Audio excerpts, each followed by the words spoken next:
Commanders fans, welcome back to Commanders HQ. And let me tell you, even with the adversity, even with the injuries, even with the losing streak stretching more than 2 months, this team is still searching, still learning, and still fighting to get better every single week. The organization is pushing to improve, to refine, and to put the right pieces in place so that one day soon we can bring real, sustained success back to Washington. So before we jump into today's exclusive report, do me a quick favor. Hit that like button, subscribe to the channel, and let's keep this community growing. Your support means everything, especially during seasons like this. Now, let's get to the story.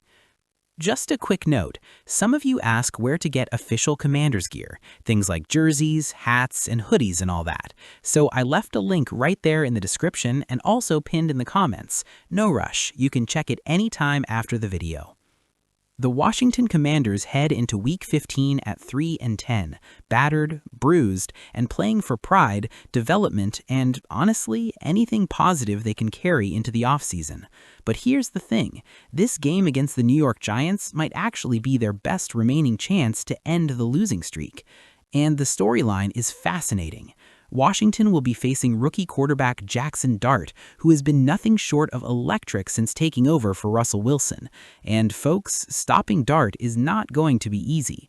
He's completing 63% of his passes. He's passed for over 1,500 yards. He has 18 total touchdowns and only 3 interceptions.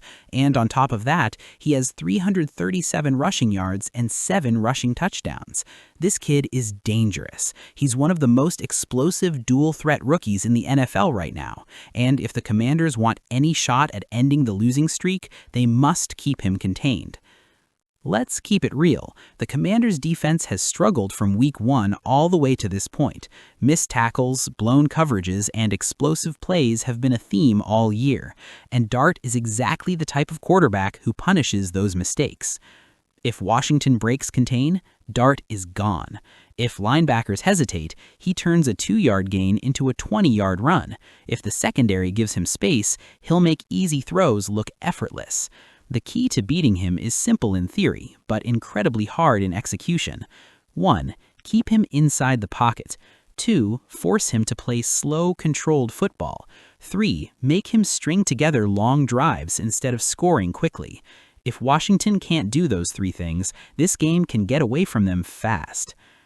This week, a lot will fall on the shoulders of young defenders, especially Jordan Magee, Jeremy Reaves, and several rookies who have been thrust into bigger roles earlier than expected. Magee has the speed, Reaves has the instincts, the rookies have the energy, but do they have the consistency? This game will tell us a lot about who belongs in Washington's defensive future and who does not. With Jaden Daniels sidelined again as he deals with the lingering elbow injury, veteran quarterback Marcus Mariota will make his 7th start of the season. Let's give Mariota credit. In a season where 23 Commanders players have missed a combined 108 games due to injury, he has kept the offense afloat. Not explosive, but competitive. And now, Washington needs him more than ever. He needs to extend plays with his legs, avoid turnovers, keep the offense on schedule, and be the steady hand this injury-ravaged team can lean on. The Commanders do not need Mariota to play like Patrick Mahomes. They simply need him to play clean, smart football while distributing the ball to Terry McLaurin, Deebo Samuel, and the remaining weapons still standing. If he does that, Washington has a real chance at a win. And while Week 15 matters, this organization is already preparing for 2026. With playoff hopes officially gone, this is evaluation season, a chance to assess who's part of the future and who isn't, and several rookies are emerging as major pieces for next year. Originally drafted to be a return specialist, Lane has flashed elite speed, separation, and yards after catch ability. He didn't look overwhelmed in real offensive snaps, and with the right development, he could become a top 4 wideout next season. The second-round pick was outstanding before his season was cut short by a fractured fibula. His physicality and discipline are rare for a rookie. He's projected to return as a full-time starter in 2026, and Washington desperately needs stability in the secondary. Thrown into the fire early, Conerly got meaningful reps all season playing opposite Larry Tunsil. He's raw but incredibly talented, and the Commanders believe he can become a long-term starter at tackle. With another offseason of development, 2026 could be his breakout year. Bill, as fans know him, came into the league with hype, and he delivered early, earning Rookie of the Week and FedEx Ground Player of the Week honors. His role decreased as injuries and depth chart changes piled up, but his upside is undeniable. With McNichols hitting free agency and Austin Eckler's future uncertain, Krosky Merritt could be a legitimate RB2 or even enter a split RB1 role next season. What does all this mean? It means this team still has building blocks. It means the future is brighter than the record suggests. It means Week 15 is not just about breaking a losing streak, it's about evaluating the young core that will carry this franchise into the next era. The Commanders may not be fighting for a playoff spot, but they are fighting for something deeper: identity, pride, and the foundation of what comes next. Let's summarize the exact formula for a win against the Giants. If Washington keeps Dart in the pocket, limits explosive plays, and eliminates scramble chaos, the defense will finally stabilize. No turnovers, sustained drives, use his mobility, get the ball to playmakers, and avoid the mistakes that have crushed Washington all season. If those things happen, Washington has a real shot to snap the losing streak.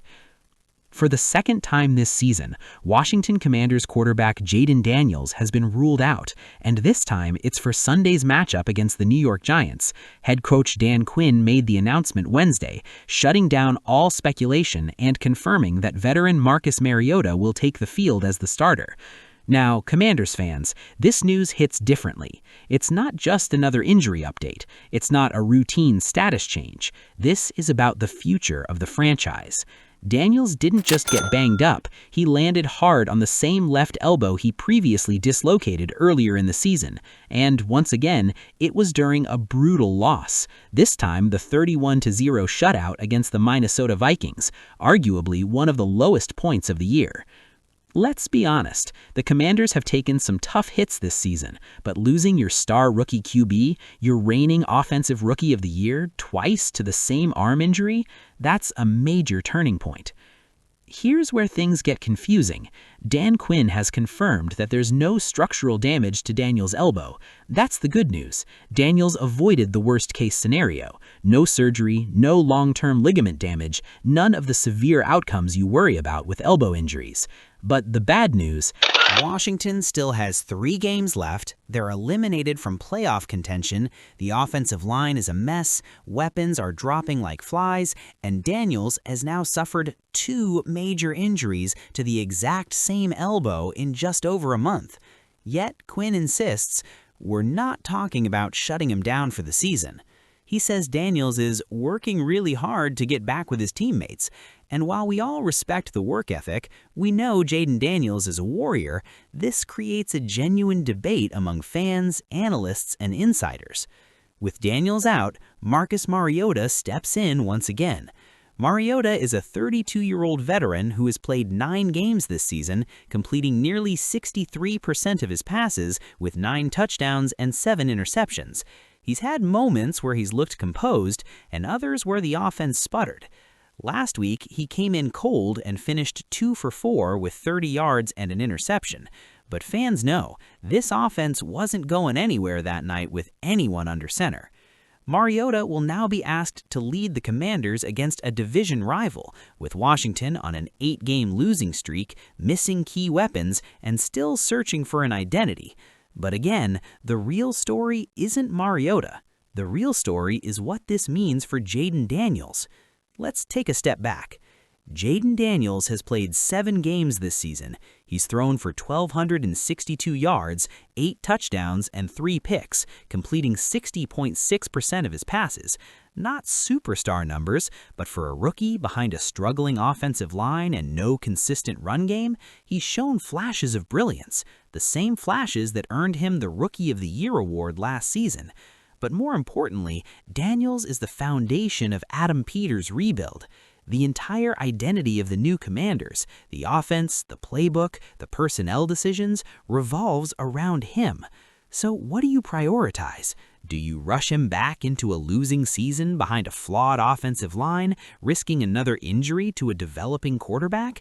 Or do you think about the big picture, 2026, 2027, the long-term window where Daniels is expected to become the franchise cornerstone?